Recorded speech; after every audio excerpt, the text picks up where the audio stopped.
আষাঢ় মাসের শেষ হতে চললেও বৃষ্টির দেখা নেই। চারদিক রোদে একেবারে ঝলসে উঠেছে। জলাশয়ের জল তলানিতে এসে ঠেকেছে। জলই যখন শূন্য, আমি মাছ পাবো কোথায়? এরপর জঙ্গল ভেদ করে ধীরে ধীরে তালডাঙার ঘোলা নদীর কাছে পৌঁছালাম। এরপর যেটা দেখলাম তাতে আমার বুকের রক্ত শুকিয়ে দলা পাকিয়ে গেল। আমার সামনে বসে রয়েছে একটা সধবা মেয়ে মানুষ, লাল পেড়ে সাদা শাড়ি, এক মাথা রক্তিম সিঁদুর। চোখ জোড়া নজরে পড়ল না, সেখানে যেন অন্ধকারের বাসা। সেই ভয়ঙ্করী ডান হাতে একটা কাঁচা মাছ ধরে চিবিয়ে খাচ্ছে।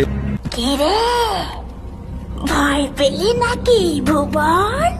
আমি কে সেটা দেখবি না ভুবন? কাকা কাকা ভুবন, একবার মাথাটা আমার দিকে ঘোরা ভুবন।